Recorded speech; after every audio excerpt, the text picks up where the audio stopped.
శ్రీమద్ భగవద్గీత పరమ పవిత్ర గ్రంథం. అదో విశిష్ట వేదాంత బోధగా ప్రసిద్ధికెక్కింది. అసంఖ్యాక భాష్యాలకు నిలయమై నిలిచింది.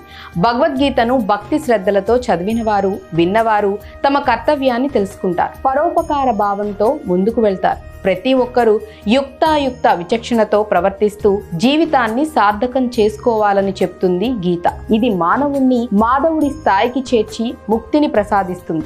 భవబంధాలను తొలగించి ఆత్మ సాక్షాత్కారాన్ని కలిగించి శాంతిని చేకూర్చుతుంది. సృష్టిలోని నిగూఢ రహస్యాలను కనుగొనటం మానవుడికి సాధ్యం కాదు. అందుకు ఈ లోకంలో ఆ పరమాత్ముడే శ్రీకృష్ణుడిగా అవతరించాల్సి వచ్చింది. ఆయన బోధనలే భగవద్గీత రూపంలో మనకు లభించాయి. మానవుడి మనసుకు అందని ఈశ్వరుణ్ణి భగవద్గీతలో నిర్వచించిన విధంగా మరే ఇతర పవిత్ర గ్రంథాల్లోనూ వివరించటం కనబడదు. అర్జునుడు శ్రీకృష్ణుడికి ఇష్టసఖుడు. ఏ కర్మ కారణంగానో అతడు ఈ మృత్యు ప్రపంచంలోకి వచ్చి పడ్డాడు. మోహితమైన ఈ లోకంలో చిక్కుకుపోయిన తన సఖుణ్ణి ఈశ్వరోన్ముఖుడిగా చేసి తరింప చేయాలన్న తపనతో అనేక కోణాల్లో వేదాంత బోధ చేశాడు ఆ పరమాత్మ. కృష్ణ భగవానుడు కేవలం అర్జునుడికి బోధించిందే అయినా సమస్త లోకానికి జ్ఞానబోధగా బాసిల్లింది గీత. ధర్మ రక్షణ కోసం భగవంతుడు ప్రతి యుగంలో అవతరించి మంచిని బోధించి చెడును తుడిచిపెట్టమని చెప్పి వెళ్తుంటాడు. ప్రపంచమంతా ఆ పరమాత్ముడి మాయమయమే.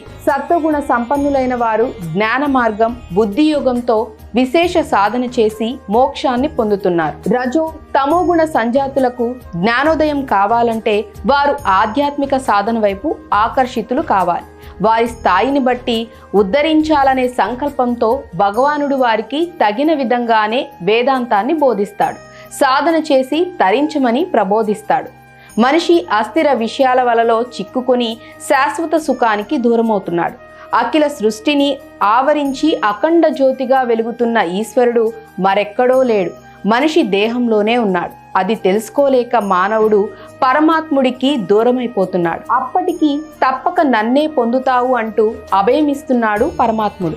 ఆధ్యాత్మిక పరిపూర్ణ సాధనకు భగవద్గీతను మించిందే లేదు. అందులోని ఏ ఒక్క శ్లోకాన్నైనా తీసుకొని సగం చదివినా విన్నా మనిషికి సద్గతులు కలుగుతాయని వరాహ పురాణం చెప్తోంది. స్వామి వివేకానంద సైతం భగవద్గీత పారాయణకు ఎంతో ప్రాధాన్యత ఇచ్చారు. నిజానికి ఈశ్వరుడికి వారు వీరనే భేదం ఉండదు. ప్రతి హృదయంలో కొలువై ఉంటాడు. ఆయన మానసాతీతుడు, రూపరహితుడు. ఆయన ఉనికిని నిర్ధారించలేం. ఆత్మస్వరూపుడైన ఆ పరమాత్మను దర్శించాలంటే మనసు తెరను తొలగించి తీరాలి అని విడమర్చి చెబుతోంది భగవద్గీత.